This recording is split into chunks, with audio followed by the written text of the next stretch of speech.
Everybody, welcome to the June 25th GPNA Land Use and Zoning meeting. Appreciate all of y'all joining us here. We'll give it one more minute just to let a couple people trickle in, and then we've got a full agenda. We're going to aim to keep this at an hour, but you all know how it goes. It'll probably go over. So thank you for joining us.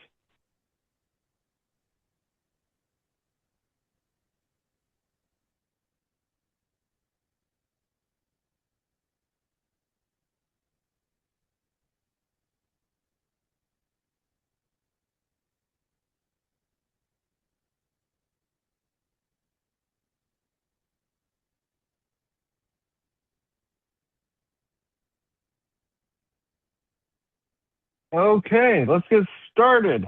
So this is the Grant Park Neighborhood Association Land Use and Zoning meeting. I'd like to call it to order at 7:04 p.m. On June 25th, 2026. So for tonight's agenda, we will be focusing specifically on the Trestletree development put forth by the developer Wingate in association with their request for a grant for $25 million from Invest Atlanta. Up on our screen here, so we've got three co-hosts here. There is myself, Robert Selby. I'm the president of GPNA. We have Sky Hassan, who's our land use and zoning chair, as well as Amanda Hill, who's been helping kind of get the word out and a lot of the legwork to make all this possible. So thank you to the both of you. So we'll be going over ground rules. We're going to try to stick to these time frames just to move the conversation along. The goal and intent of this meeting is for us all to cast our vote, whether or not we are in favor or opposed to two items related to Grant Park and this development.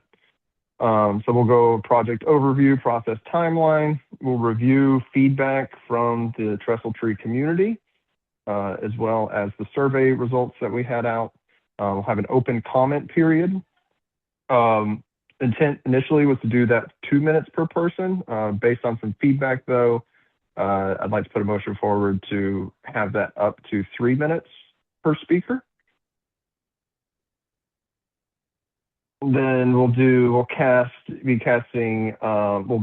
come to an end of the comment period. We'll cast our votes. We'll be dropping a link to a Google form in the chat. We'll go over that. And then we'll have the unofficial results and discuss next steps. Okay, next slide, Sky. Okay, so rules for tonight. As mentioned, we'll do 3 minutes instead of 2. We have turned off the public chat. However, you are still able to send a chat to the co-hosts. So if you have a question, prefer not to speak in front of the group, you're welcome to submit your question to Amanda Hill, and she will read it out and everything like that. I just ask everyone to assume that everyone speaking is coming from a good place.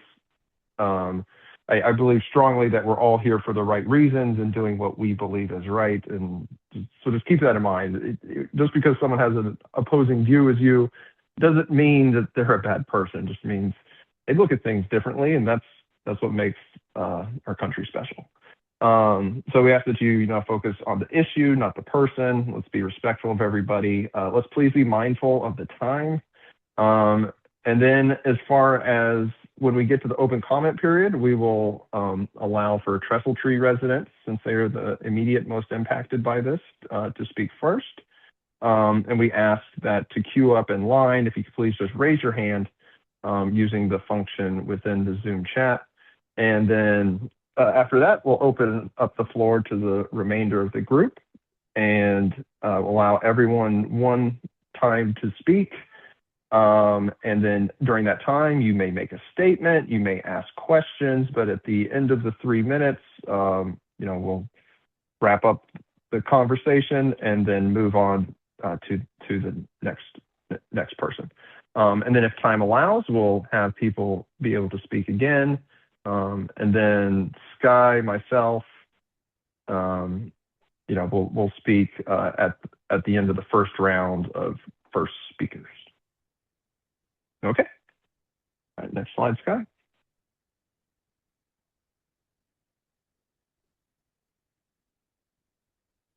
Okay, so what we're talking about today is Wingate Companies is under contract to purchase both the Trestletree North, which is in Grant Park, and the Trestletree South, which is Ormwood Park parcels. They're seeking a $25 million invested land grant to construct a new mid-rise building on the south parcel. That building will house all 188 homes that are currently HUD Section 8 on both Trestletree North and South as a mid-rise structure, 5 stories tall. It will include amenities and everything like that. There's been a lot of discussion about this already, but the quality of build that we're looking at is, a high caliber. It's the same developer who did City Lights, which is right at Boulevard and Freedom Parkway, kind of right around there. And this is moving all of the Trestletree North residents from to the southern parcel. And so they will be moving out of Grant Park and then moving into a building that is only for the Section 8 housing. However, the parcel is planned longer run to have more market rate housing. So while the building itself isn't mixed income, the community is. See, Scott, if you can go to the next slide so we can kind of show what this looks like for everybody. So here we have the latest rendering from Wingate, and big thank you to Wingate for being so engaged with the community and hearing our feedback on everything. The blue structure is the one we are discussing this evening, and as you kind of orient yourself, the back section is the belt line. So the left side, you've got United, back section is the belt line. And then next slide, Sky. And then here's just a kind of an aerial view of how the units would be stacked in there. Kind of things to note here. It's parking spaces. I saw on here. And so yes, this is what we're laying out. Guy, what did I miss? I don't think anything. Okay. All right. Okay, let's go to the next section.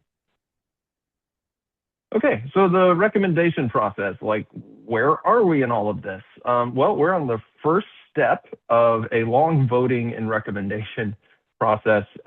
So just a little backstory, Invest Atlanta requested that Wingate go to the NPU to get support for their project and the use of the funds, which is to go towards the building of the blue buildings on the previous slide.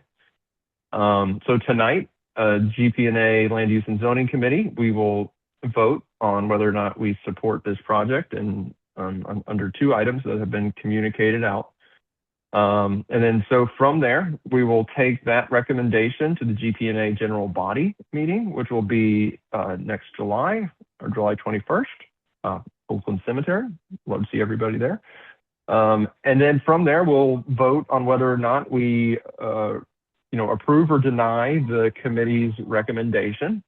And based on that vote, that recommendation will then go to NPUW Land Use and Zoning, who will then have their vote, and then they will take that to Land Use or NPUW General Body, who will then have the final vote, which will be the one that will be delivered to Invested Land.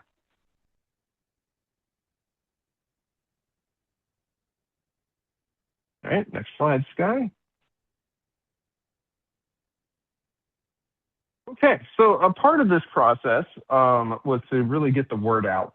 As residents of Grant Park, the Trestletree North parcel, and all of those who call that home are, qualified and eligible to be Grant GPNA members. So we've been thrilled to have some of them, attend our meetings and get membership. And so that we submitted a survey, so we'll go over that. But one thing that felt necessary is the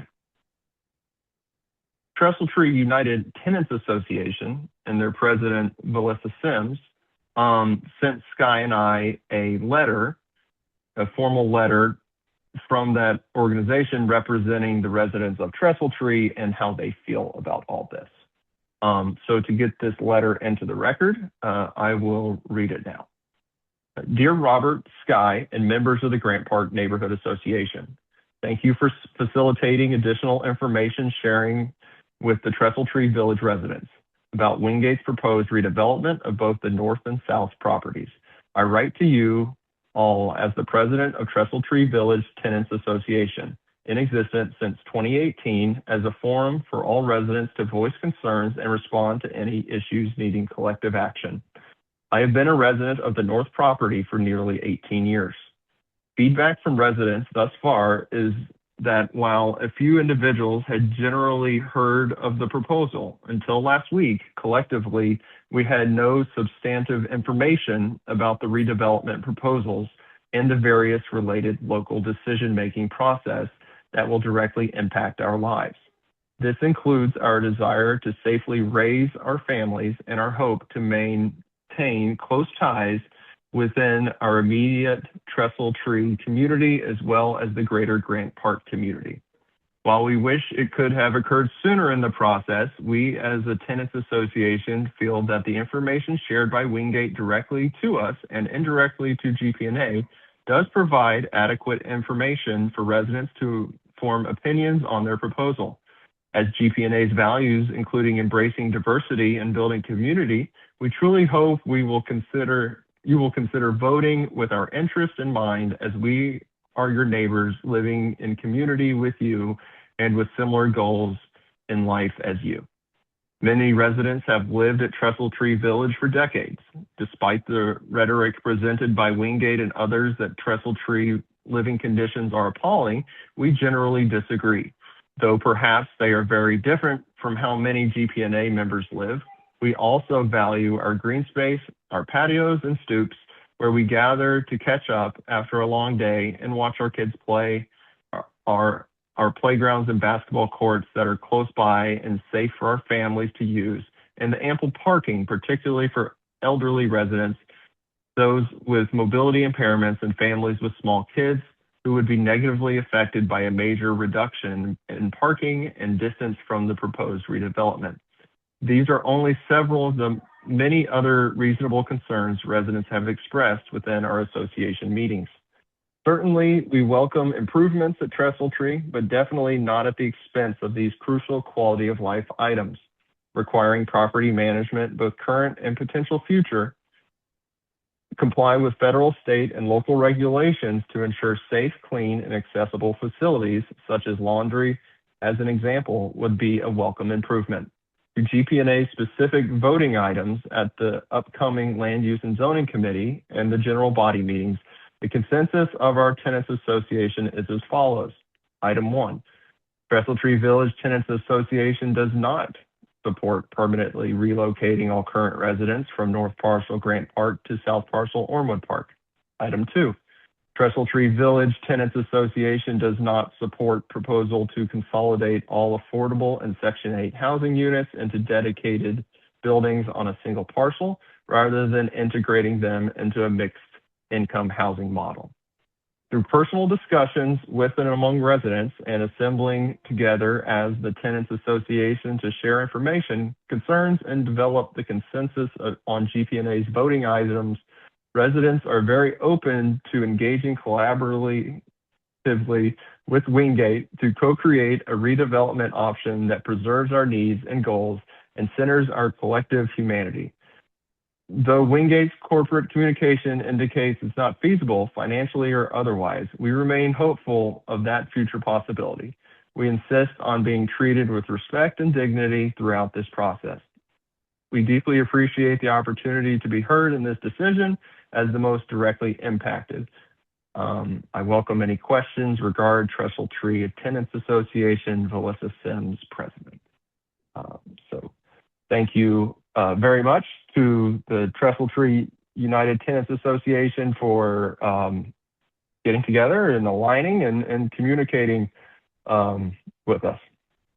Greatly appreciate it. Okay, so go over real quick just the survey we put out, just to close the loop on it. When we did it, we only had 18 respondents from Trestletree. About 60 people responded to the survey, but the results you see here, we pulled out just those who lived in Trestletree. So key findings were 55% did not support being relocated to Ormwood. The majority did not support isolating or having everybody in one dedicated building instead of a mixed income model. And 3, overall, more respondents opposed the current redevelopment plan than support it. So then just dive real quick. A couple slides here. The next one.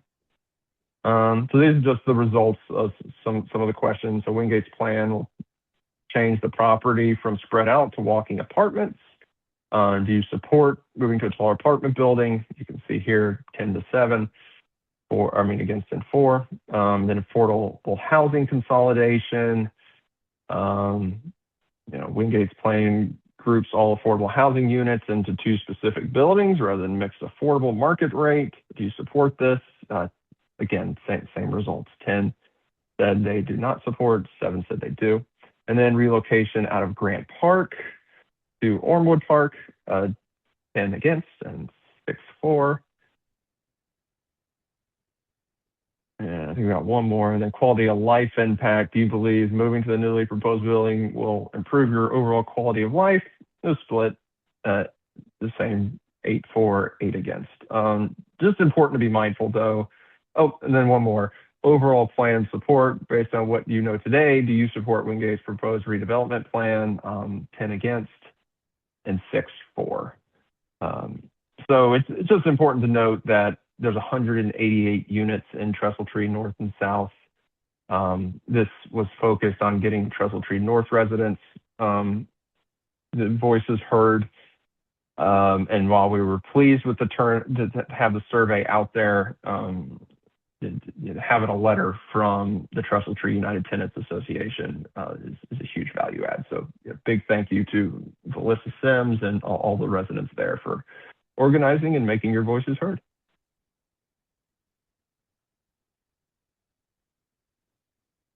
Okay, so this will bring us to our open comment period. Again, we will do 3 minutes per speaker. Amanda will be the one, she is the one managing the chat. So public chat's not open, but you can submit questions to Amanda. So we do ask that if you're a Trestletree resident to please go ahead and raise your hand. And we will be doing the best we can to manage this and keep the conversation moving. So Amanda, who do we have up first? First, we have Tatiana Rucker. If you want to come off chat and ask your question and or comment. Yes, I was just asking about during this relocation, right? Would we be getting moved? Well, for the people who are getting relocated, would we be getting moved into like an Airbnb hotel? Would it be like, where are we physically going during this 2-year period that we're supposed to be getting relocated? Thank you.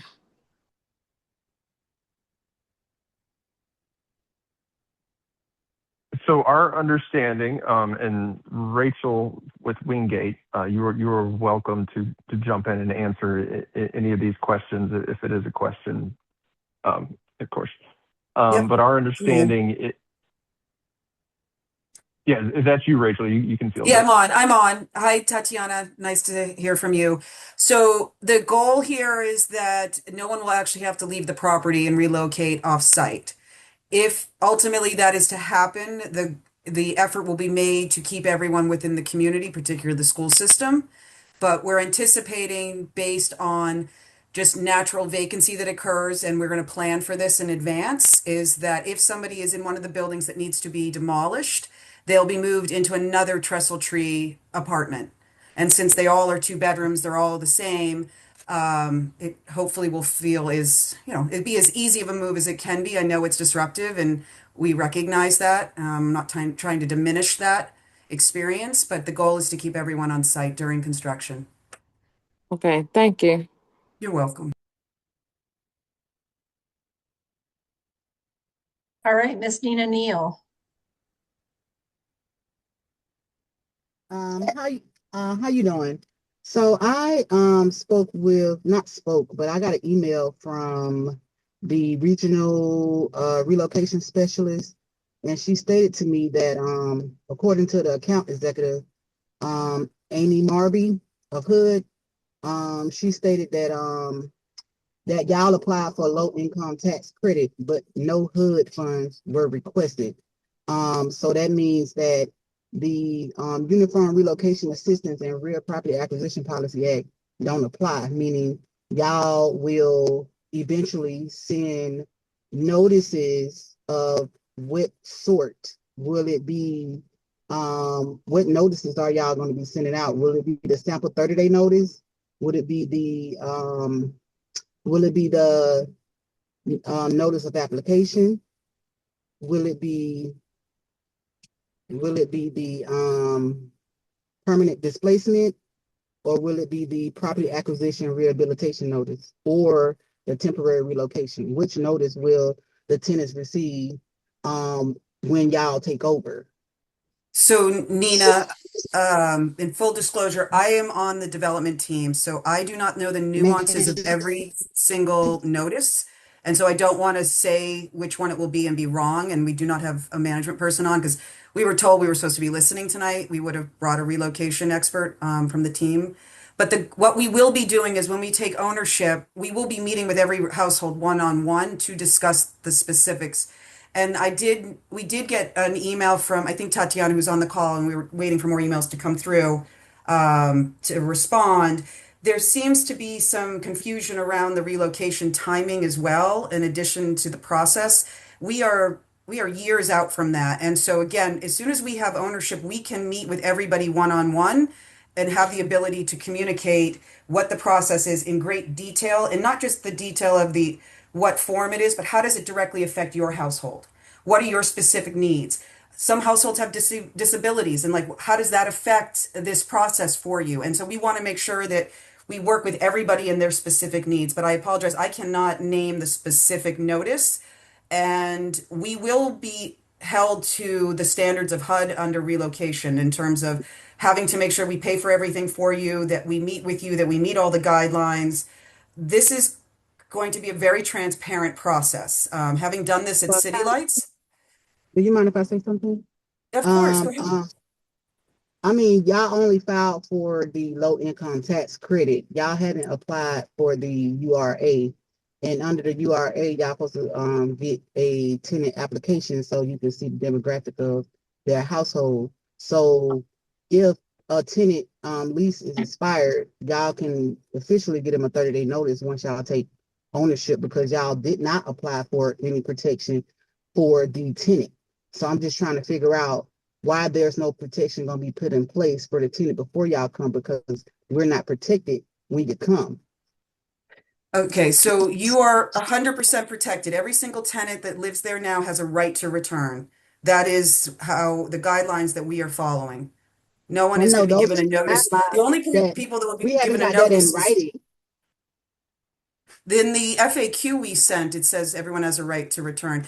We can, if you would like to get something from us in more detail around that in writing, we can talk about that. But we did put that in the FAQ we sent to all residents. Everyone will have a right to return. And just so you know, we have not submitted our LIHTC application yet. So that's also in the FAQ. We have on page 2 the timeline as it relates to when applications will be submitted, when we expect to hear back. And this is if everything happens sequentially, immediate for the first round of applications. So that application has technically not even been submitted. So I'm not sure how much HUD actually knows about this business plan, because again, we don't own the asset yet. Okay. All right. Past 3 minutes. Thank you. Next up. Next up is Miss Nikki, and I just like to say, Miss Nina, I know you can check in with Melissa and she'll help you get all this documented. We can help facilitate getting some answers in writing if that's what you want. But go ahead, Miss Nikki. Oh, I'm here. I just want to say that all of us probably, I don't see that on the paperwork that I have. I don't see that you said the frequently asked questions. I don't recall getting one of those. But let me take a deep breath because I don't like public speaking. I'm just gonna deliver a statement. Yeah, okay. Give myself a time to breathe. Anxieties and overdrive. Okay. I, Miss Nikki, have lived here for 20 plus years. And the proposal has brought up concerns because I love my neighbors. And I don't want my neighbors to be displaced or harmed in this process. Give me a second. I remember what it was like when Monroe took over, and it was horrible. It hasn't been a beautiful experience. I lost so many of our kids and our families out here. We are a community of people who care about each other. The way we live might be different than another community, but we do connect with each other and grow and love each other. And personal connections are not what we want. What concerns me is the sheer amount of people in this space. And right now we have roughly together 188 units. And after this renovation, there will be 600 units. That means 600 families. So that means an increase of people all over the space. And we will be segregated from each other, which is not helpful because I've seen what the segregation in our neighborhood has done over my 20 years. And it was not pretty. I mostly want to be very honest about how our society treats me and my neighbors. There's a habit of telling us what we need instead of asking and listening to us and treating us with levels of respect that you wouldn't allow your children to be treated. I am calling for a community engagement strategy and management that will not treat us less than. Okay, that's what I wanted to say. Thank you.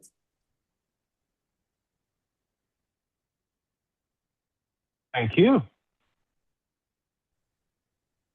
I don't know if anyone can actually follow that. So the only person who possibly can is Melissa. So you go ahead when you're ready. Thank you, Miss Nikki. Hi guys, sorry. It's a little bit loud about let me just mute. Let me mute the TV. Yes, again, my name is Valissa Sims to be exact. I'm also a resident on the north side of Trestletree Grant Park. I've been here 18 years, almost 18 years this year at the end of the year.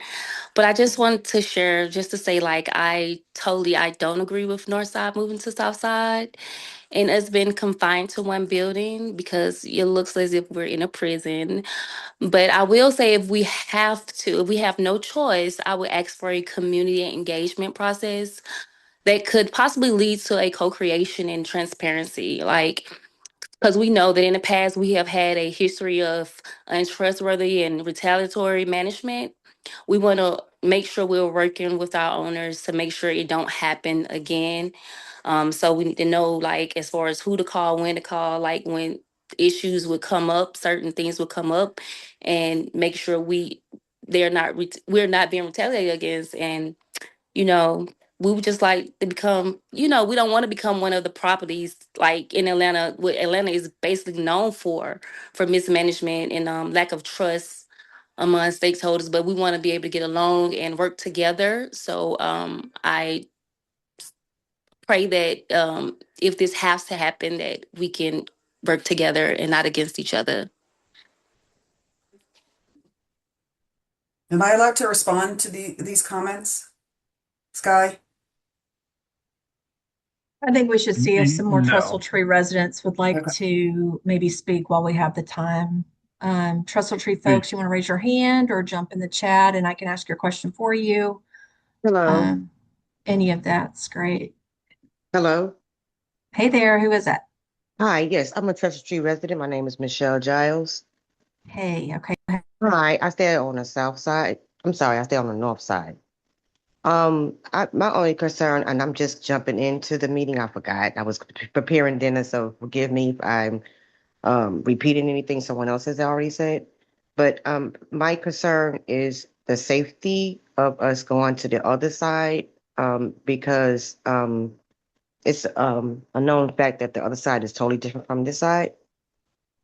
So we want to make sure that we are going to be in a safe environment and not be the kids concerned about the children's safety and where they playing at, the area they playing in, and is it going to be enough space also for the children to be able to play?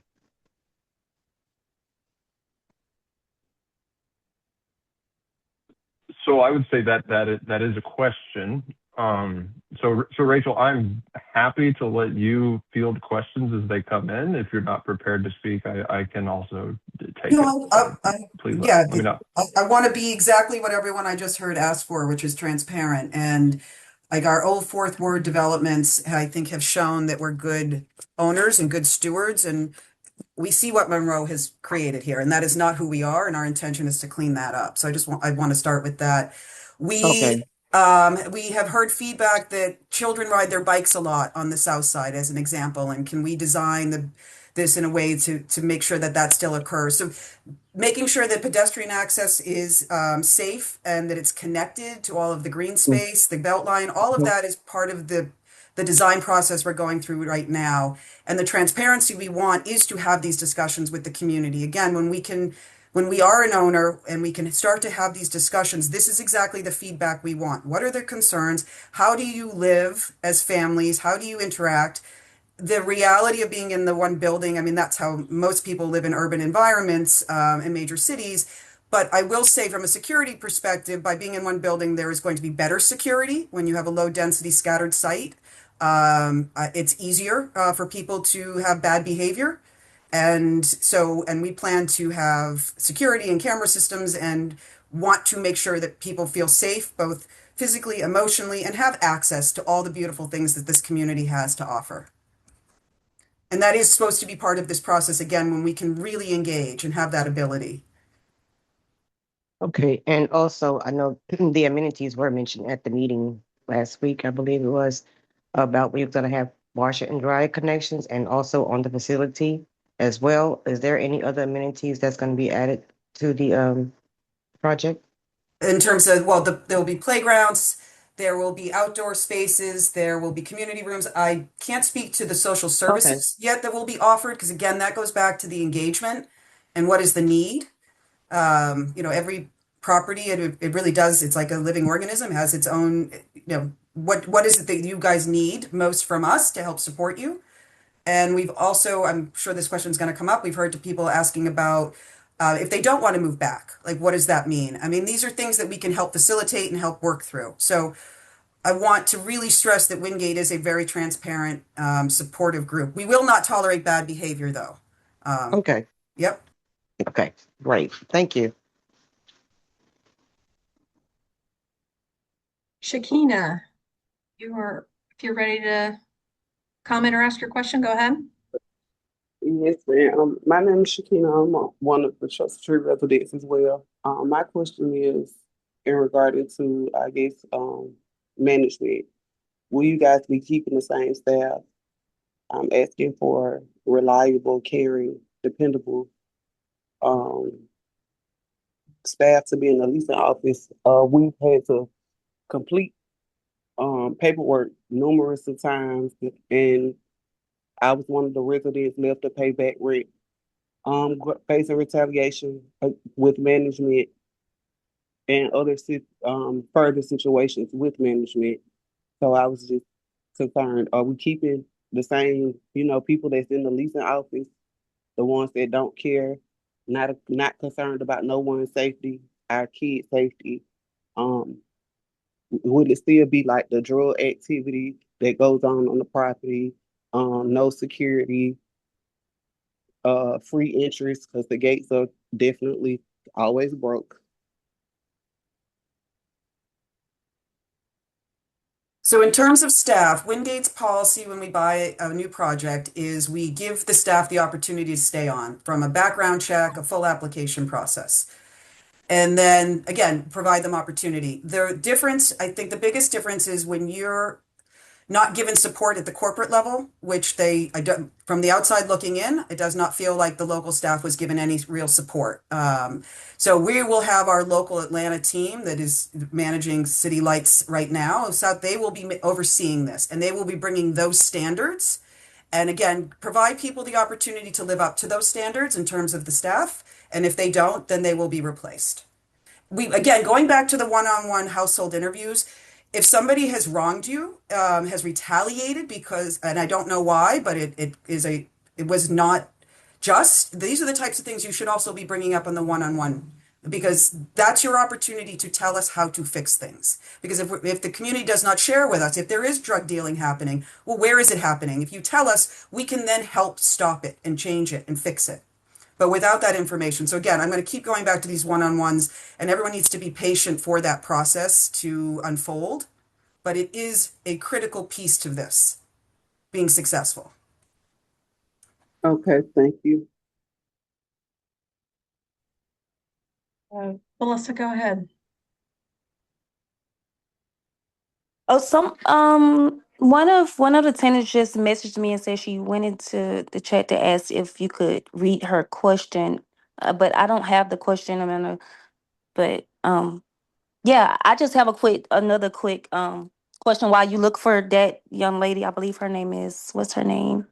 She said she tried to text Kimber tried to text because she said she didn't want to speak out, but if you can read her comment or whatever she sent to you, Amanda. But for me, I also had a question because we have we want to, well, I guess this is more so of comment. We want to make sure that we have always have access to elevators if we have to move and be together. Like I totally still don't agree with it, but elevators that's always working, because we have heard comments even from City Lights residents about the elevators are always down, and what happens to the senior people that have to move around. How are they going to get access to going up and down these stairs or whatever, these flight of stairs? So that is a major concern as well that I've heard about the elevators.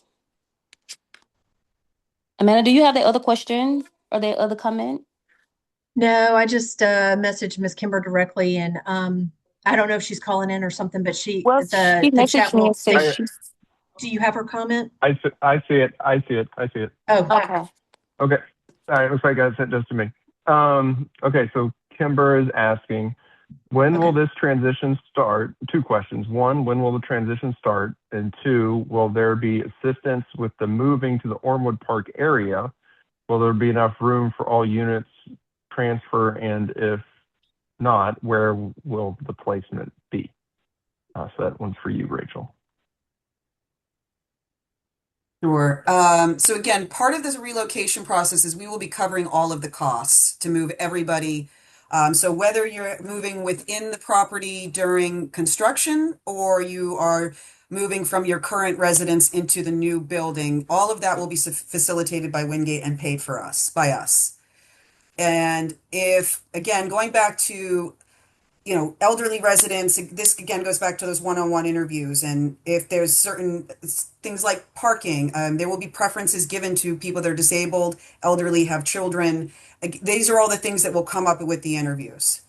And in terms of the elevators, I am not sure what specific issue may have happened. I mean, City Lights has 6 buildings now. It may have been one of the earlier buildings and it needed a part. I don't know what that issue was, but there will be at least 2 elevators in this building and they should be in good working order. They're brand new. If they're not, we will have elevator contracts. We have annual maintenance. But it sounds like there was a specific issue that somebody is concerned about, and I would just need more information to help answer that better. Okay, thank you. All right, Amanda, are we ready to move on to the public comment period?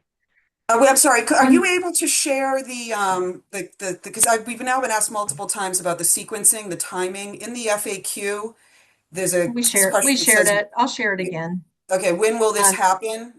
So the dates are very clearly written. Again, that's best case scenario. This is a very complex development, and so again, it could get pushed out, but that is the timeline that we are trying to effectuate. Yes, and I'll Miss just Nina add would that. like a quick question. Okay, go ahead. Yeah, sure. Real quick, I'll just let everybody know. So the documents, the FAQ Rachel was mentioning, and other documents provided by Wingate yesterday have been posted on gpna.org/Trestletree. So you can find all of those there. And then, yeah, sorry, Amanda, go right ahead. Okay, thanks. And I'll drop those links in the chat one more time in just a second. Miss Dina had a quick follow-up question, and then one, possibly 2 more. We'll keep it quick. And yes, my question was, what would be the median income to qualify once y'all start the application process? Yeah, so there won't be an application. This goes back to the feasibility of the building. One of the key elements that make this project financially feasible is the Section 8 contract. And because we are moving an existing contract to the new building, you all are already covered by that contract. You're not reapplying for your apartment. You'll go through the normal annual certification that you have to do, regardless of whether this business plan was happening or not. So I want to make that very clear. That Section 8 contract is a critical piece to the feasibility of this project. And so you are covered by that. And that's why when we talk about relocation, I keep bringing up no one will be displaced. Everyone has a right to return that is currently living there. Okay? It's all the same rules that you're currently living with. That is not changing. Oh, so that's something you apply for later on once you acquire the property, because right now you only apply for tax credit. So it don't apply until you go through the URA process. Yeah, I don't really feel comfortable speaking to that level of detail about the process, but I'm guaranteeing you that a Section 8 contract will be assigned to us, the new project, and the same rules will apply.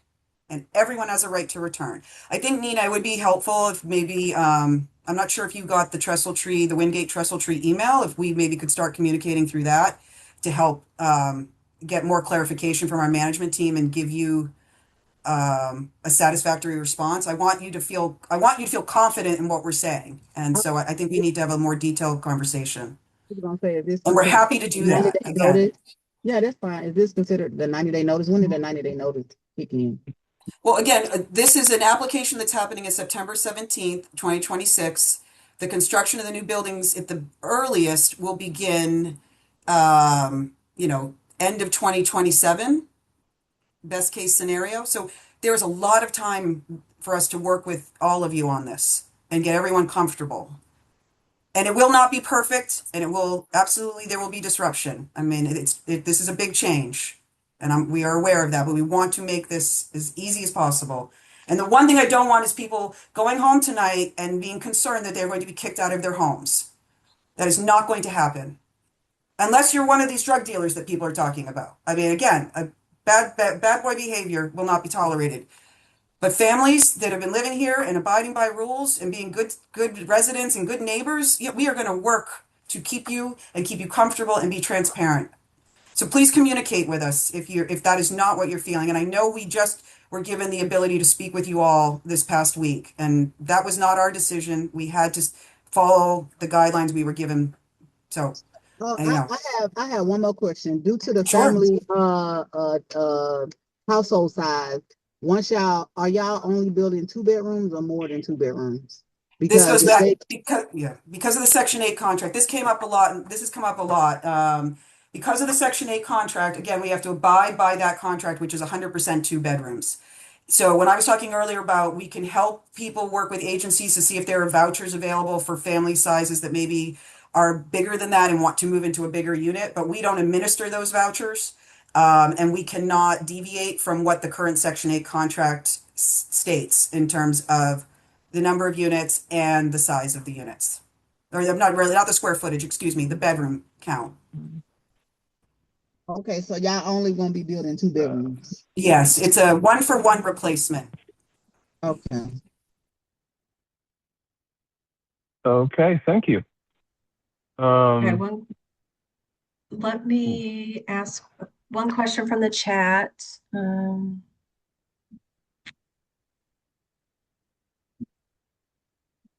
Well, it's more of a statement of cameras are out on the properties. Tenants should not have to be put at risk to report things. Certainly understand what you're saying, Rachel. But that's what the cameras are for. And then the next quick comment is that the notices should be. Oh, no, that was already asked. Okay. Melissa, quick, and then we've got some folks lined up who are Grant Park residents for next. If that's okay for one more minute. Yes, quickly. Sorry, am I on speaker? Yes, I'm on speaker. Okay, yeah, I'm sorry, I don't really have all the questions. People are messaging me as well. One other quick question. Dang it, where is it? Okay, yes. They wanted to know if as far as the parking, because one of the oh gosh, the parking goes as far as the market rate rent, they have the parking deck. They wanted to know, like, could we have that same thing if everything could still like be equal instead of us just like it's first we also want the mixed community where we're all mixed in instead of like us being segregated all the way to the back. And then the other comment that they said was um where is it? Other comment that was stated. Oh yes, acknowledge of I wanted to say if we can get the acknowledgement of the existence of the formalized tenants association. And would there be community rooms, shared space, workspace? I think we already talked about outdoor green space. And would there be things like monthly community meetings? Um, and what else did they say? Yeah, that's it. Yeah, that part. Okay, so parking's come up a lot, and I appreciate that. We're going to be doing a parking audit once we take ownership because we don't know how to answer that question, honestly, right now. To know, is it really 1 car per unit? So we will be doing a parking audit to understand what is the actual demand instead of speculating. And please, again, everything on the screen is also a draft. I can guarantee you this will change again. I don't know how much or how little, but we are very early in the design phase. In terms of the Tenants Association, I was a little surprised when I saw the letter. That's the first I've heard of the association. It did not come up at our resident meeting. We absolutely would like to connect with them. And I acknowledge them 100% right now. I think that would be great to have a collective voice to talk with because right now information is often not accurate that is being shared with residents. And we want everyone to have one source of truth. So I welcome the opportunity to work with them and I fully acknowledge them. I can't speak to what monthly meetings may or may not occur. At the tenants meeting, one person told us how a local church comes in on Saturdays. They often bring food trucks. I mean, these are wonderful things. So we would want to continue anything like this that, brings the community together. So, but I can't speak in specificity of what that exactly would be at this time. But I mean, these are all good things. We don't want to change that. What we want to change is the bad things. We want to build quality housing. And What back about to a the community room and a Oh, workout you'll have a room? community room. You'll absolutely have a community room. It will be better than the one you have now. I can tell you that. And I will say, my understanding at City Lights is one of our buildings, I think, has as many, or the City Lights South development collectively has over 150 cameras. So going back to security, we're not asking people to tell on their neighbors, if that was what people heard me imply. We will have cameras. All right, thanks. Yep. Robert, Sky, if it's okay, I have some questions. These appear to be quick questions from Sure, go ahead. neighbors. And so I can ask a couple first, and then we've got some folks lined up to come off mute and speak. First question is from Devin. They are looking at a previous site plan draft. I think this was the one that was kind of put together in haste in May, and it shows two buildings, buildings labeled as affordable housing, but I think they were described as where the Trestletree residents who have Section 8 vouchers would reside. So the question is this option up for consideration anymore? And why or why not, depending on the answer, Rachel?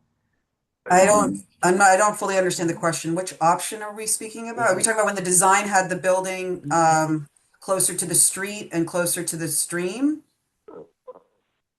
I'll take this one, Rachel. Okay. So the latest draft, and as Rachel mentioned, this is very, very early on. But the latest draft is what's up on the screen right now. Any previous drafts should be disregarded as just working to get to this point. And it will change again. Okay, and then next question from Edward.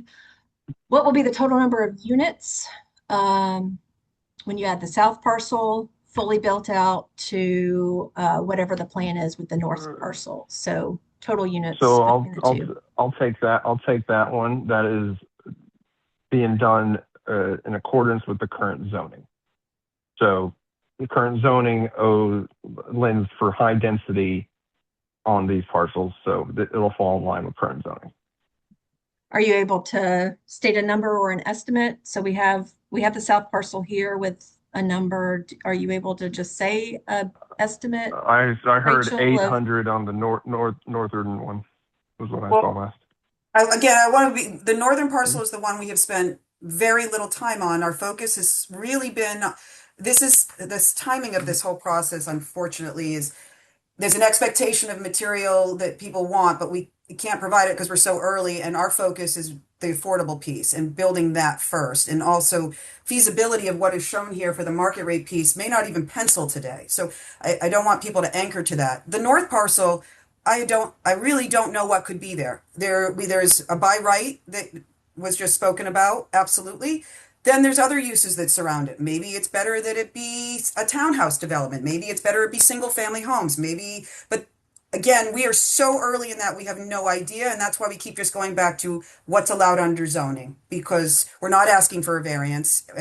But our pre-development dollars and our pre-development time is solely focused on the southern parcel and working with the residents of Trestletree. That is our priority.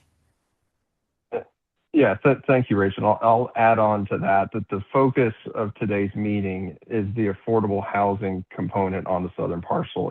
It's not anything past that. We are tasked with that we approve $25 million from Invest Atlanta and the use of it, which is building the affordable housing.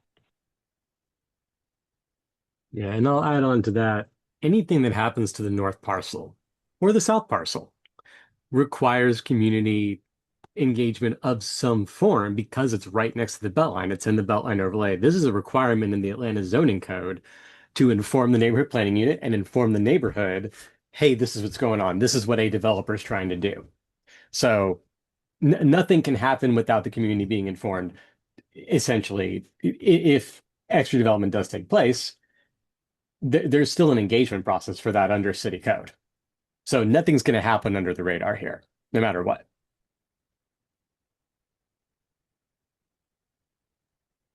Okay, thank you, Sky. Okay, one more Thank you, Rachel. question.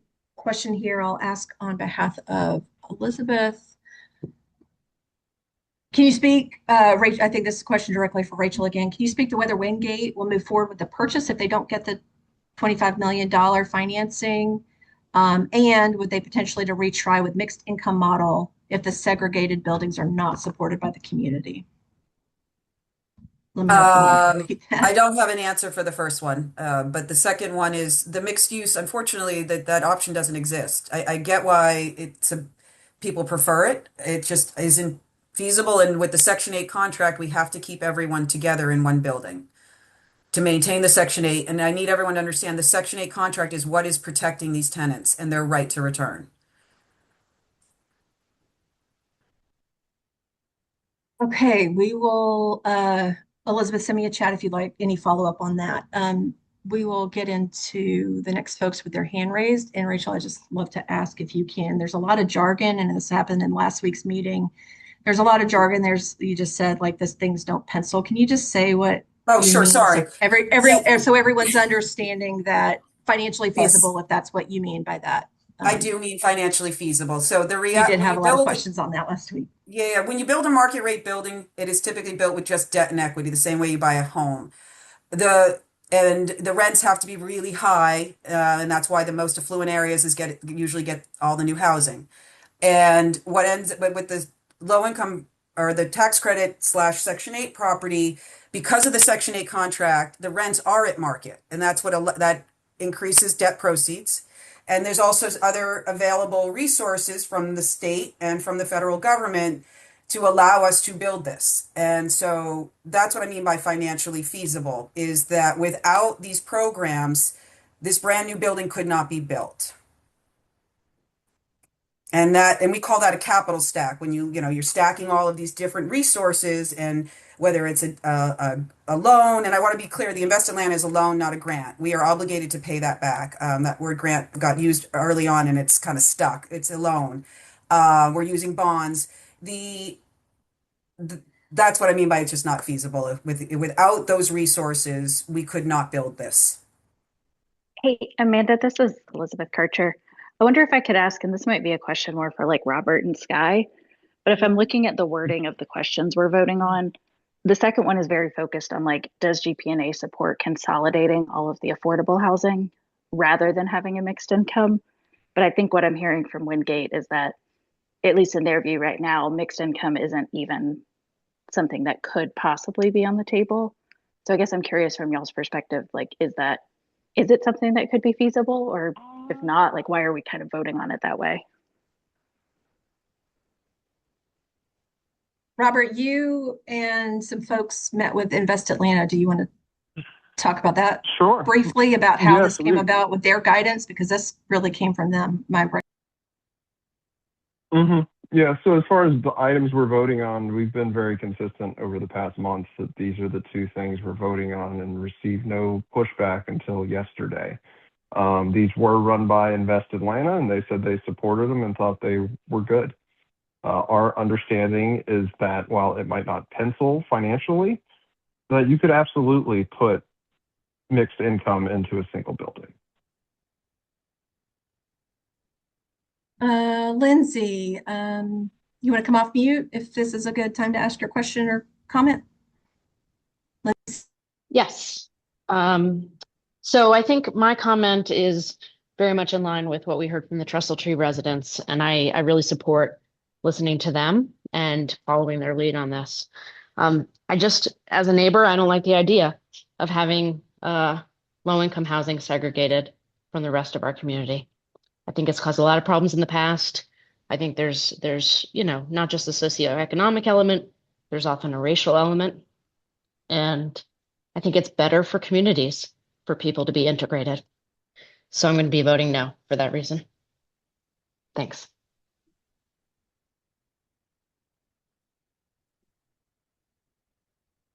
Thanks, Eric Yannick. Sorry if I mispronounced. Go ahead. That was correct. First of all, I just wanted to say I'm more on the Ormwood side and not on the Grant Park side. But I have lived in this neighborhood for over 18 years, and I've seen what has happened on the south side. And I'll be honest, I don't know if Wingate's being honest with the the the people that are living in the Trestletree apartments, because there were certain standards that were set based on the Beltline negotiations. When you say you have to do all 188 in one building, I don't know if that's completely truthful. I understand from a development process why you have to keep all of those there, because I wasn't a big fan of Carla Smith, but she did negotiate the fact that protecting the Trestletree apartments, there were contracts that were locked in for a number of years. I had heard 15 years ago there was a 99-year lease for that land with the Beltline development people. So, and then being vague about what's going in on the north side, like you might have single family homes. I can guarantee you're going to have single family homes on that side. And I don't think it's fair to move them out to then have the benefit. I get from a Wingate perspective, from a business perspective, of offering that, because that's the only way it's going to be profitable for you. Because you have to live by the standards of what was set by the Beltline standards, and those are contracts that are set, and those people are being forced into a living condition. I lived in Chicago for a number of years. I lived on Division Street where Cabrini Green was. The best solution was to tear down those buildings and build a mixed use family styles. What there is a model that we have there. It's in Atlanta. It's on the East Lake. The East Lake development has been fantastic. There's been studies done on those of the way by forcing everyone into one building, and the vagueness of the elevators may or may not be serviced. How many elevators are there going to be? What kind of cost? Wouldn't it be better to go with a smaller number of size so you wouldn't have to pay for elevator costs? And I do understand of living on the south side.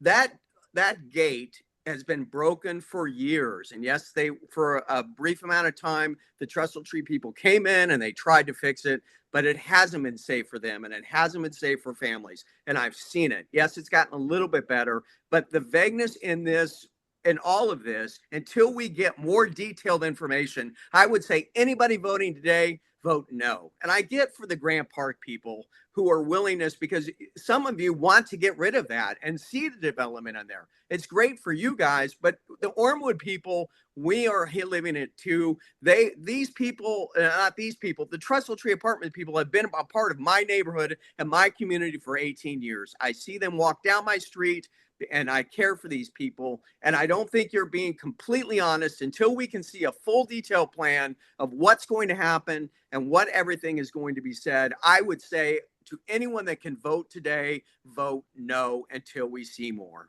And I want to say thank you. Thanks, Eric. Tim Fredlin, go ahead.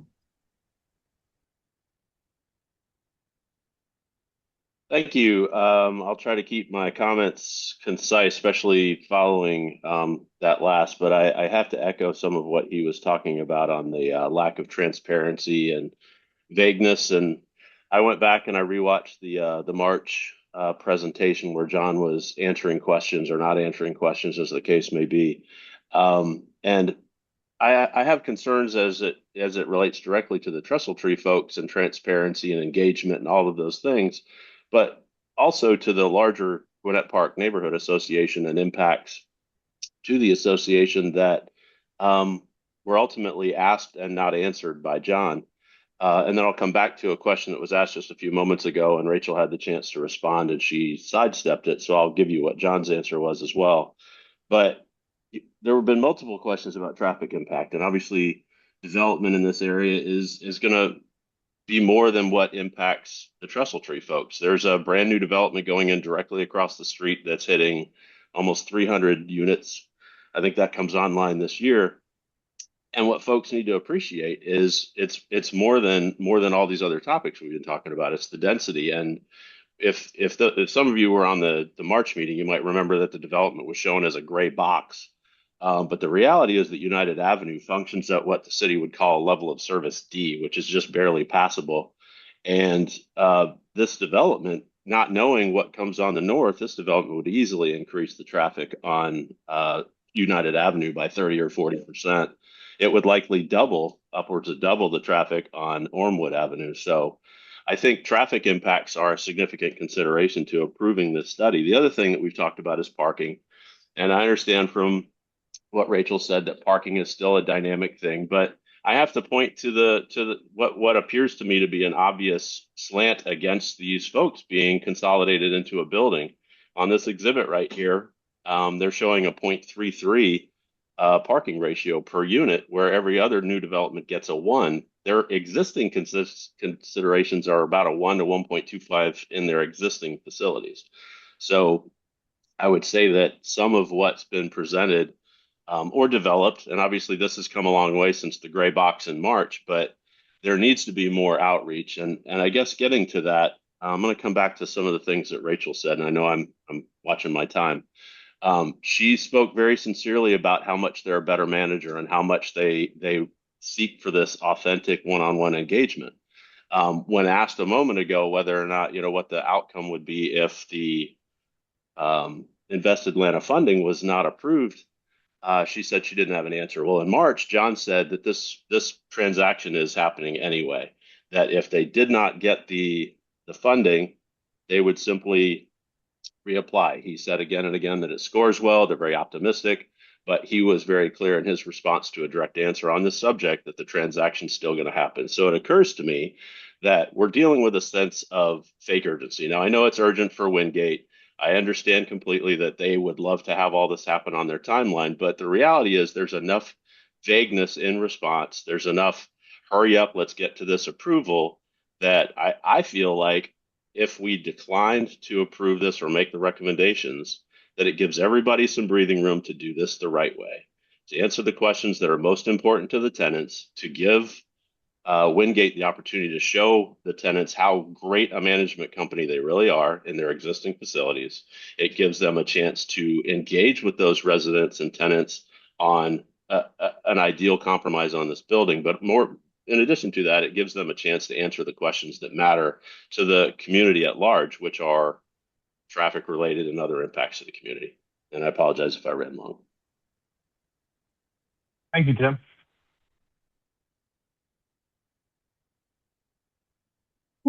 John Irons, if you're ready, you're up. Hi, thank you.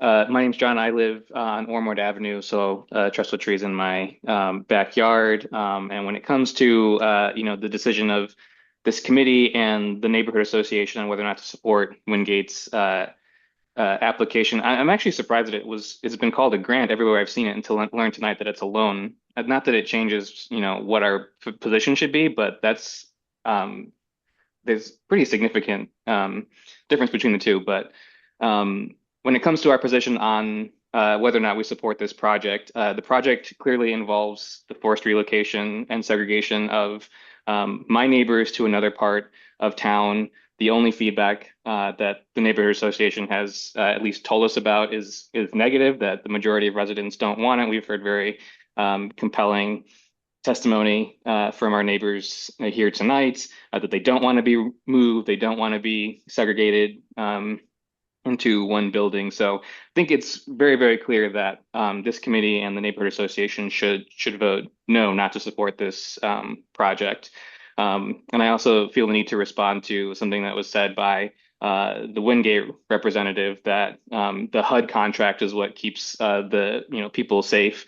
That is, I don't know where that comes from, but the fact that people are living on this property right now and have long-term ties there and are physically there, that's what keeps them safe. And us as neighbors around them also need to keep them safe and make sure that if they don't want to move, that they're not being moved. Thank you.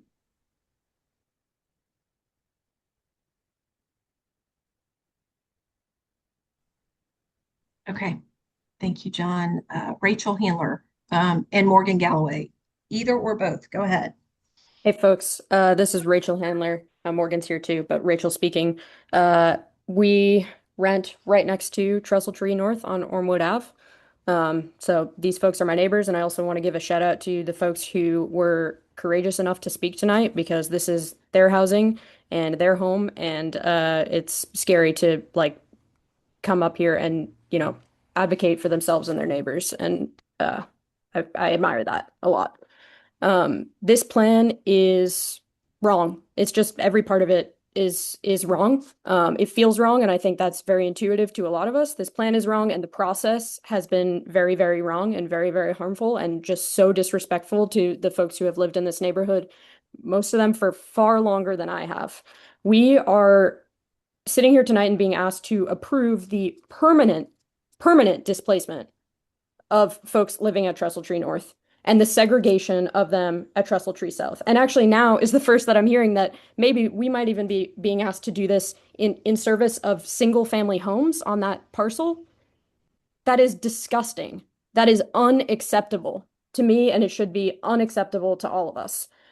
The folks from the development company are basically trying to tell us that this plan is the only possible way that we can ensure that our neighbors who live at Trestletree can have livable, dignified housing.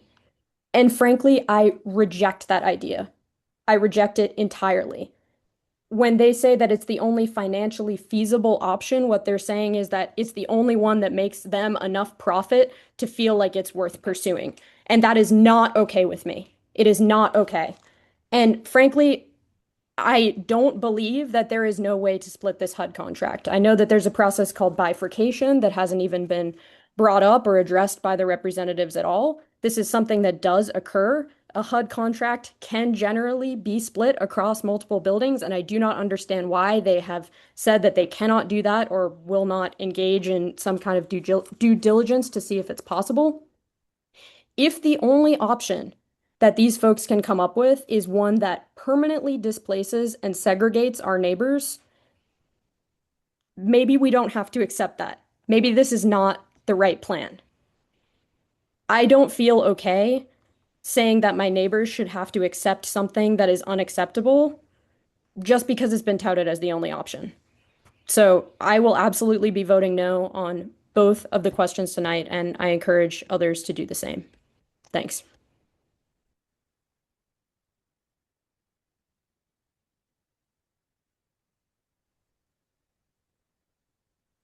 Thank you, Rachel. Allison Mikkel?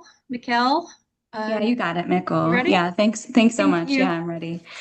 I actually came to this meeting with a lot of sympathy for the Wingate representation. I think it's a hard thing to come into a neighborhood and propose change, and I knew that people were resistant and hesitant about this development.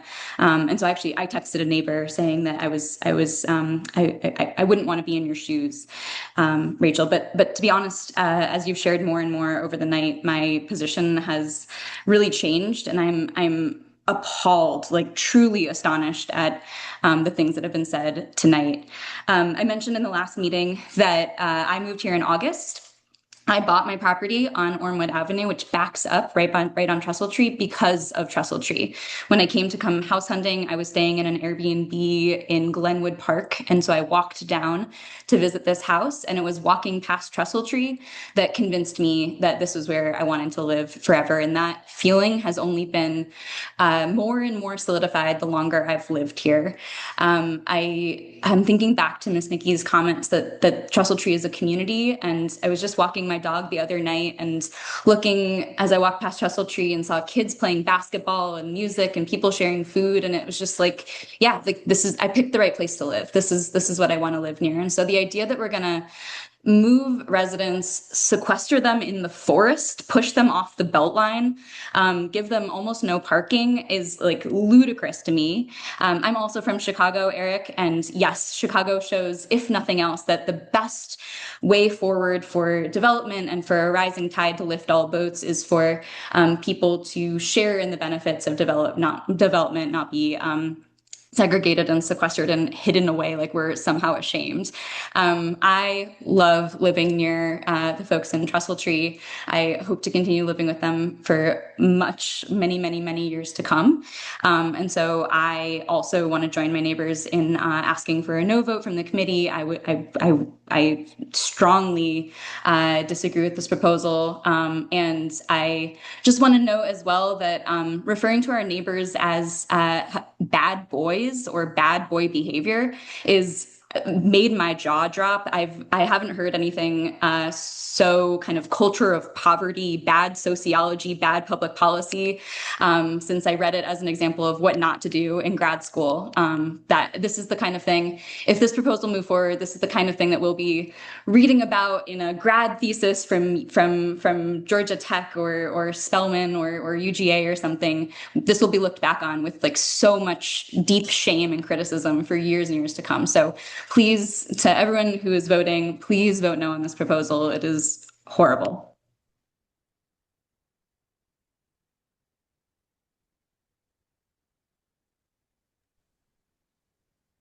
Thanks. Star Bracken and Mike Merritt. Right. You ready to come off mute? Yeah, here I am. Yeah, so my question is related more to the $25 million bonds. So I had a conversation with John from Wingate about this because we were curious like how that at first I thought it was a grant and I was asking him how it worked. His response was that they're not getting a grant. Investment is simply issuing $25 million of tax exempt bonds. And if awarded, we will sell these bonds to a bank as part of financing for the 188 units, was what he said. By selling the bonds, the tax exempt bonds, does that release Wingate from having to pay them back? Is my question.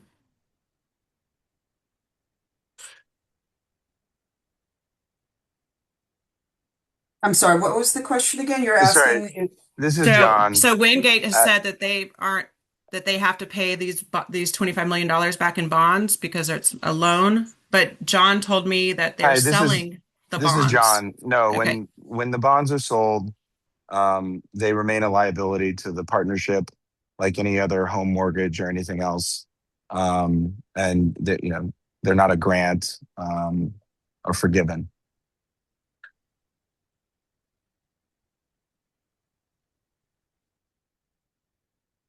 John, would you be able to say that one more time? I just wanted to take a couple, one more extra note. Will you just say it one more time? Yeah, so when tax exempt bonds, the authority to issue bonds is given by Invest Atlanta, and those bonds are typically sold to financial institutions like Freddie Mac and they're securitized to investors. So we are not receiving a grant from Invest Atlanta. They are allowing us to issue bonds on behalf of this project that we will then use to take out a loan that will facilitate the development and construction of the new units. And then we will pay that loan back over time like you would a home mortgage or any other traditional loan.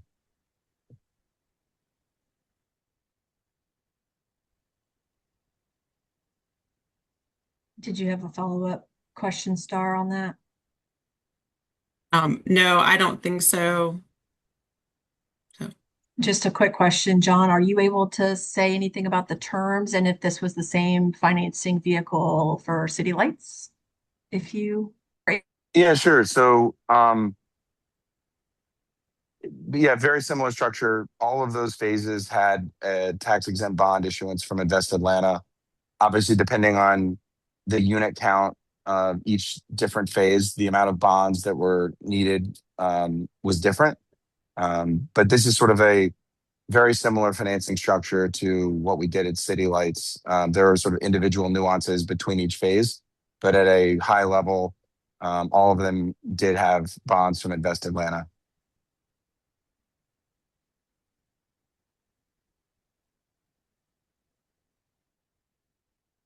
Okay. Thank you. Where are we going next? Let's see. Billy Schlesinger. Sorry for that. If you're ready, go ahead. Hey, can everyone hear me? Yes, go ahead. Thanks. Hey, listening to everyone's concerns, I think, you have some fair points there. In regards to parking, in regards to green space, in regards to consolidation. But I don't want to make this about, someone's lying to us, someone's trying to hide information, making it racist, making it segregation, back of the property. I'm just going to say that living next to Trestletree, there are safety concerns. I'm not going to sugarcoat it. People have been murdered. We want a space that's safer for everybody, management that cares, and a better facility.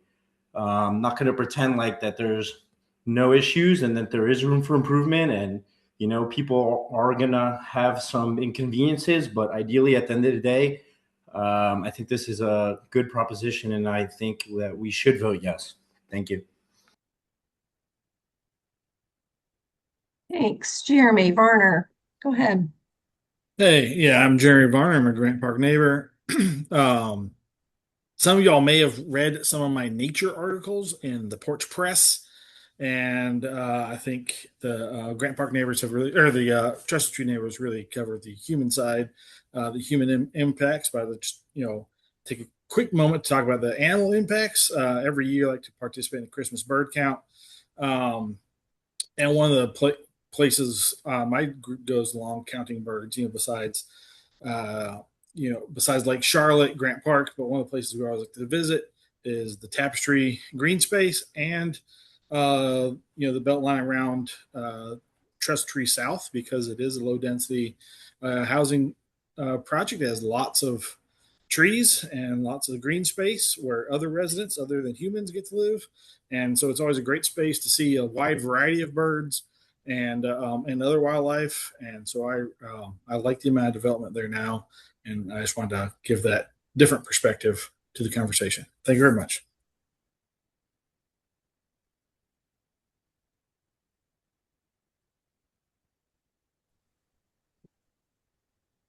Thanks, Jeremy. Nina, go ahead. Just before you come off mute, though, Nina, let me just say if anyone else would like to speak, please raise your hand, jump in the chat, because we're looks like we're kind of coming towards the end. But please make yourself known if you have something else to say before we go. Go ahead, Ms. Nina. Based on the family size, will be let's say it's a family of 6. Will y'all have a comparable family size unit and will not displace them because their family size is bigger? Hi, this is John Tatum at Wingate. So because the units, the existing Section 8 contract will remain, no one will be displaced. We cannot change the unit size in new construction, so all 2 bedrooms will remain. But if there is a household with a number of members, more than, in your example, 6, like they will still have a chance to move back.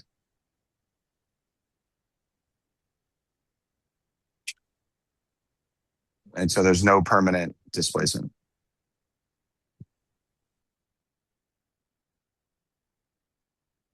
But if y'all follow HUD guidelines to not a household size of 7, my daughter has 7 children, and so if y'all follow HUD guidelines and it's 2 per bedroom, then if y'all have to follow that, will she be displaced? Yeah. So if currently she's in violations of HUD rules and is in the process of they're taking away her subsidy, because we're still bound by HUD guidelines, we won't change that. Right now, she's not in violation. I'm talking about when y'all acquire the property, y'all consider her in some sort of violation. How will y'all be able to accommodate her?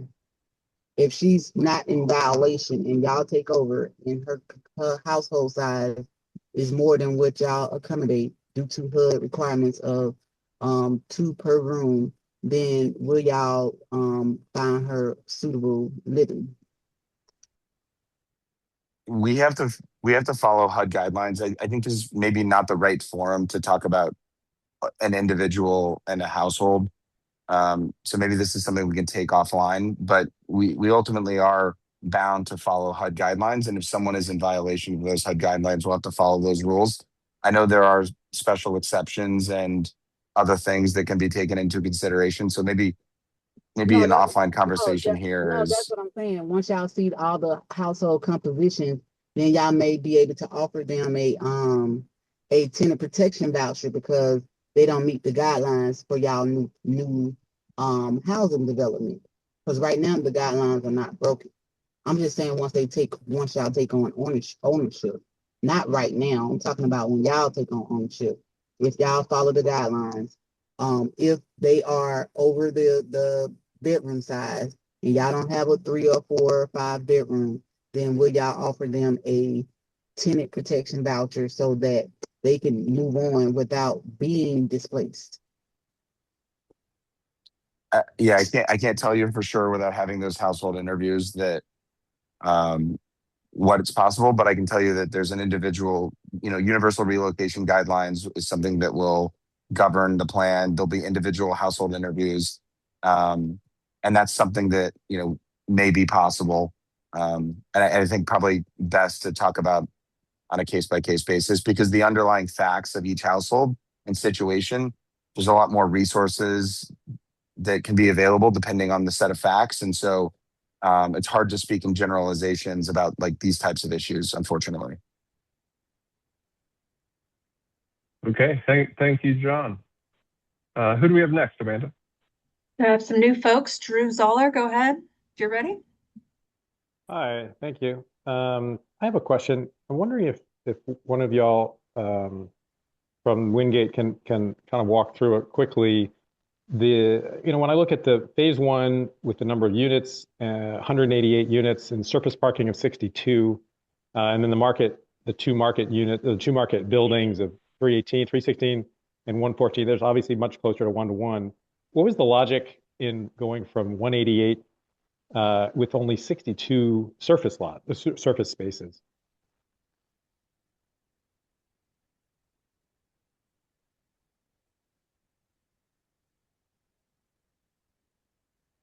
So this is I don't know, Rachel, I know you've spoken to this, but we looked at parking counts from our City Lights projects. This is a conceptual scheme that we put together. I think Rachel had mentioned that we plan to do a parking audit once we take over ownership, and that we had agreed that we wouldn't have a reduction in parking availability. So it may ultimately mean that there are more parking spaces. There may be some sharing. I think the scheme will evolve. This is not set in stone. But what we've generally seen in City Lights is around like a 0.4 parking ratio has been what the utilization is at those projects. And that's sort of what advised this scheme.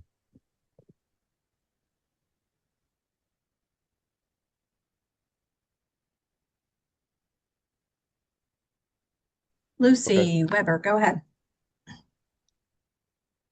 Hi there. Yes, my name is Lucy Weber. I'm a neighbor here on United Avenue by Trestletree South. At 3 p.m. on any weekday, you can see families collecting their children from the school bus here on United Avenue. You see the kids playing in their yards, parents watching from their patios, folks grilling, laughing, the children playing. And it has always struck me what a special and rare and fragile thing that is in our neighborhood. It really is the social fabric of Ormwood Park.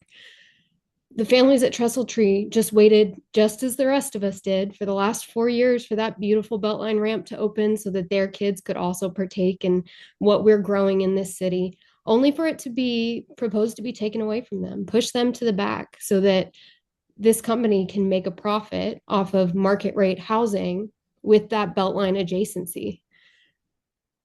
We stand to lose so much by approving this into higher density developments when we replace these open yards, the clear sight lines that enable parent involvement and supervision.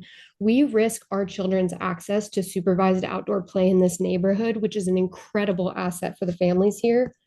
There is research that shows that children with this regular access to natural open outdoor environments have stronger baseline coordination.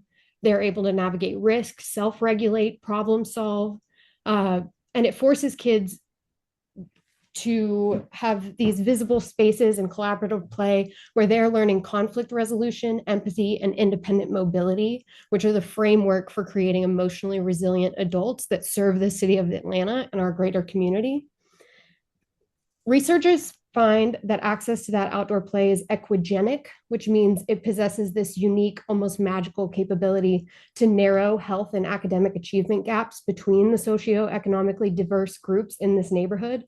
That outdoor space is a permanent leveler for them. And what we have today is a stronger long-term vision for livelihood and adult outcomes than we will have if we squeeze these folks into these complexes and trap their next generation indoors. These are all of our children, and we should not compromise their lifelong trajectory for these density targets.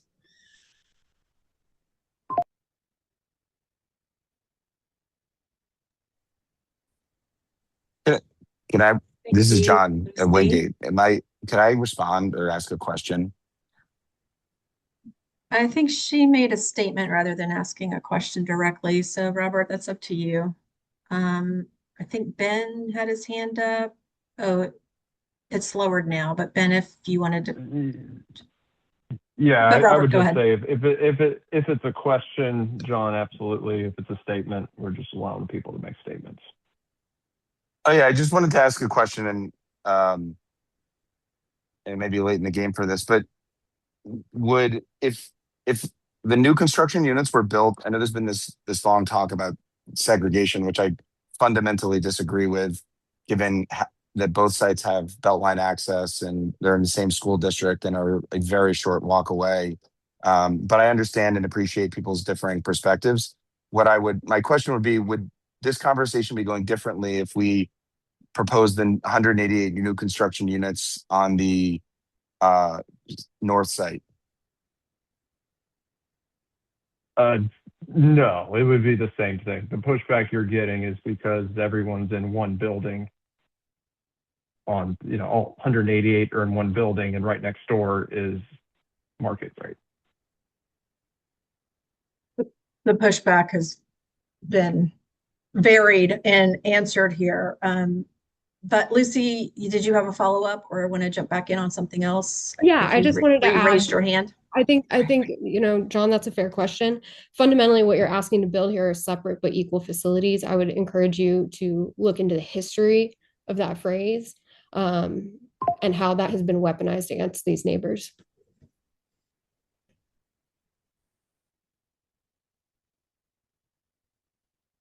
Okay, a few comments from the chat. A few comments from the chat. One question, one comment. Comment first is from Tim Fredland. Tax-free bonds. I think this probably came in earlier when we were talking more about the financing clarification. But Tim says tax-free bonds will net them a lower interest rate as opposed to a market rate. Ultimately, they get an interest break on capital financing, could be 4 to 5% versus perhaps 8 to 10%. And then question from Travis Peterman. If this proposal as written does not move forward through the neighborhood and the MPU process, what's Wingate's alternative plan for the property and current residents?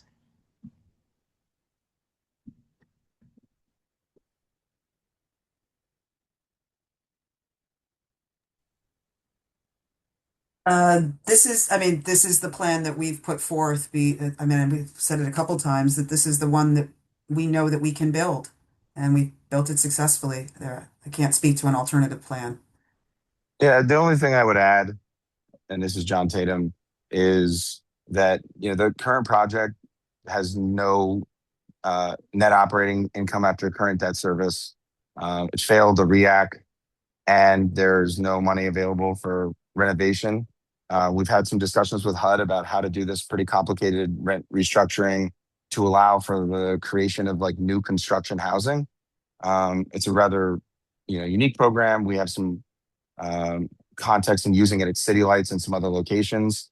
And I frankly don't think there are a lot of good options.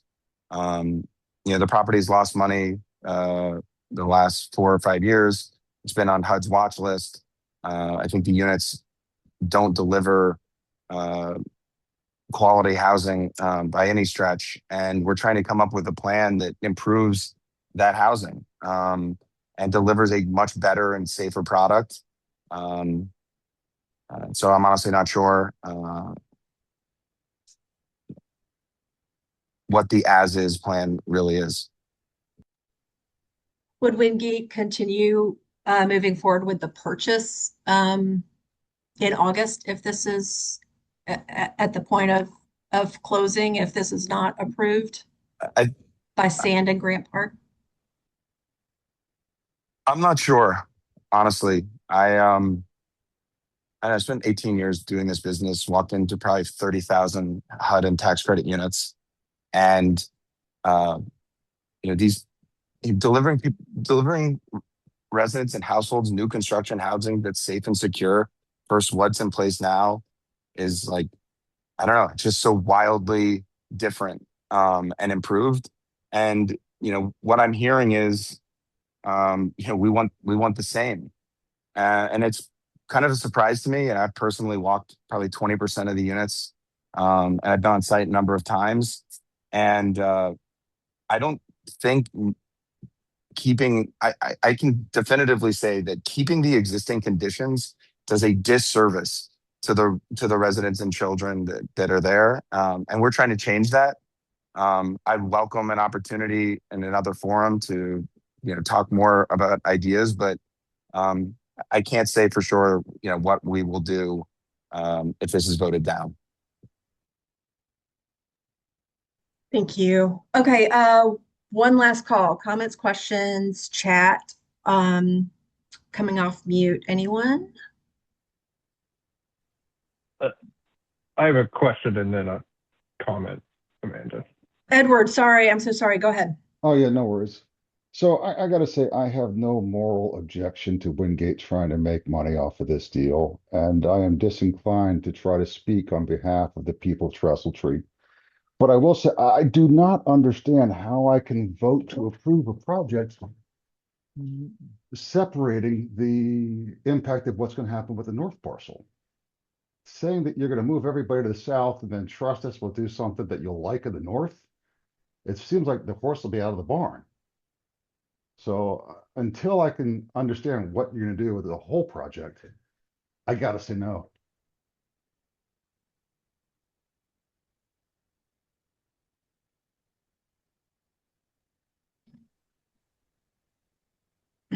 Okay, thanks, Edward. Sure. Anyone?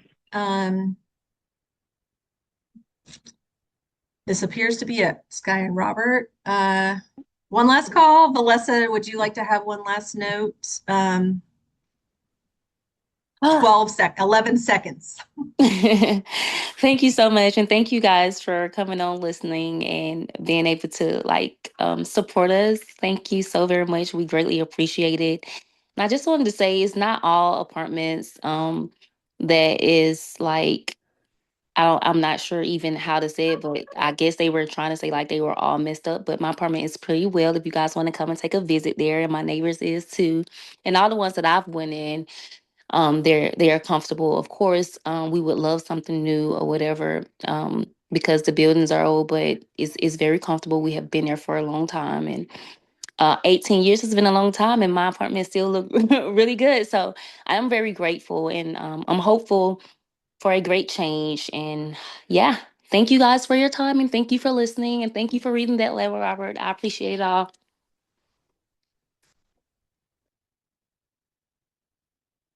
Yeah, absolutely. So John, glad you were able to attend. Help us understand if you all don't get it, and you decide whether to move forward with the property or not move forward with the property. Could we reach a point where it's determined that it's not feasible to have this type of housing on these parcels, and all those Section 8 vouchers are removed outside of the current Trestletree lots to other HUD housing that would be outside the school district and be far more impactful and disruptive to the current residents? There's a lot there. No, I don't think there's any near-term risk that the HUD would terminate their Section 8 contract. Obviously, the site does have to pass inspections and keep a certain standard. I don't know if there's any, near-term risk of that. But there's no cash flow to make improvements. So I think, it sort of is what it is without some idea of redevelopment in some way, shape, or form. And to ask a different way, and perhaps a little more directly, is there a guarantee that these HUD housing vouchers stay locked in with these two parcels, or can they be moved?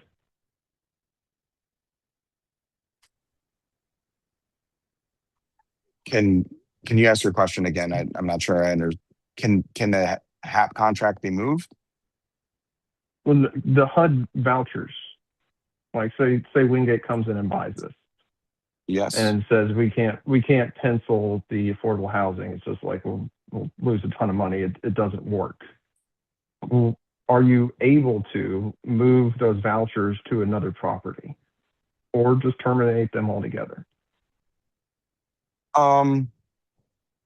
We are not able to terminate the HAP contract during its term. There are also some other regulatory agreements protecting occupancy, and we've never terminated subsidy.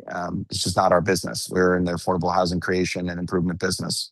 But in theory, yes. I guess someone could propose moving the subsidy to some other type of project, but I think that's highly unlikely. The feedback that we've gotten is try to find a way from HUD and from other key stakeholders has been, can you find a way to preserve the subsidy, in the area? We've come up with a plan that preserves it, on site. I understand there's this distinction between the north and the south. In a lot of ways, that north site is quite good because it has beltline views, and we could look at phasing, but no. And I don't see a path to the contract being terminated and things being moved off site.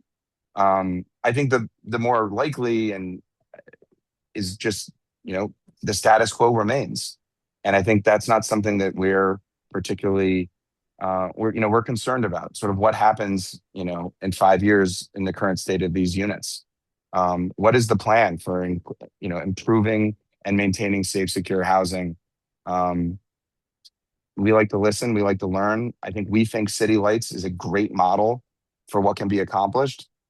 We've got a lot of great, regional and national and federal support for this kind of idea, given the issues that, we've been told about that, sort of predate our involvement. And so, yeah, I guess I'll stop there. Okay. Thank you, John. And thank you to everyone who's spoken tonight. As we've heard during the reading of the formal letter from the Trestletree United Tenants Association, the residents currently living on this property value their community, their green space, and their homes. They've stated clearly that they do not support being relocated out of Grant Park, nor do they support being consolidated into a single building. My duty as the president of Grant Park Neighborhood Association is to advocate for our neighbors. I cannot, in good conscience, support a redevelopment plan that the impacted residents themselves have formally rejected. I understand the realities of real estate in Atlanta. This property requires significant reinvestment, and doing nothing is not a long-term option. We want to see the living conditions at Trestletree improved, and we want Wingate to succeed here. True success requires a development that integrates our community rather than separating it.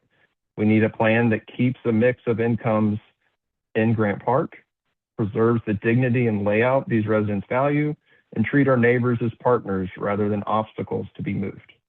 This specific proposal fails to meet those standards. I will be voting no. I strongly encourage Wingate to return to the table and to work directly with the Tenants Association to co-create a plan we can all enthusiastically support.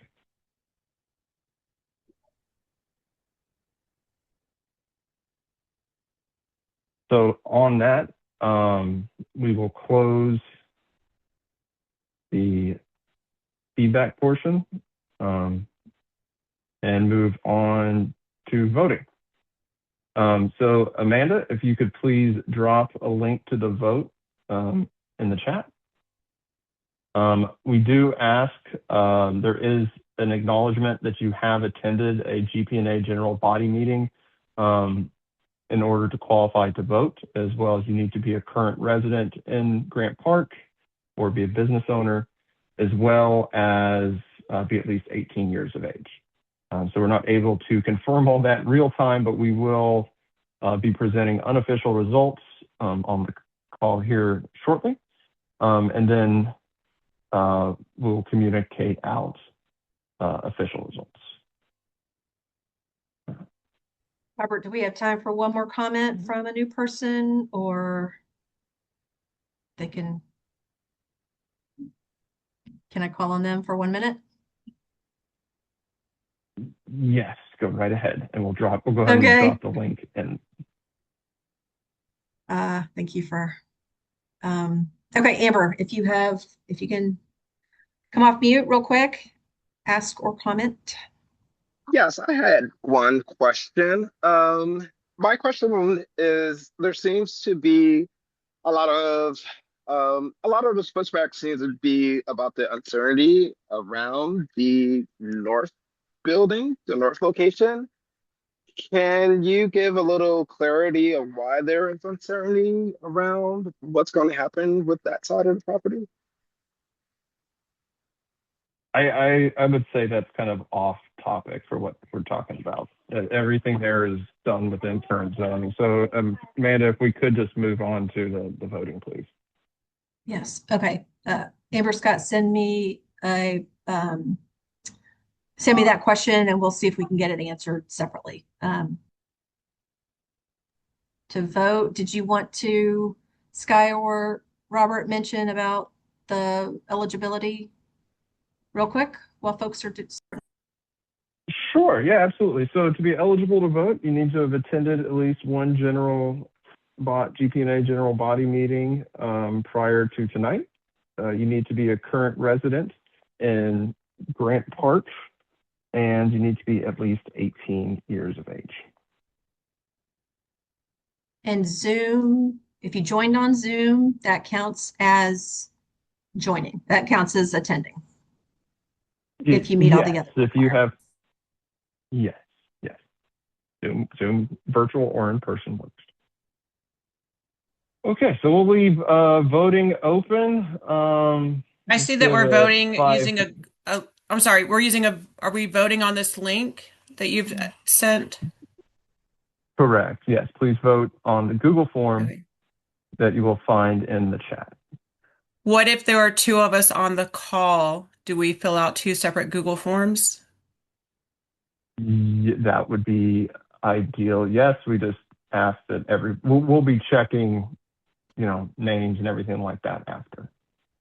So yes, everyone participating or on the call, please fill out one form.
Okay, we'll give it one more minute here.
Okay, give it about 10 more seconds and I'll close the form.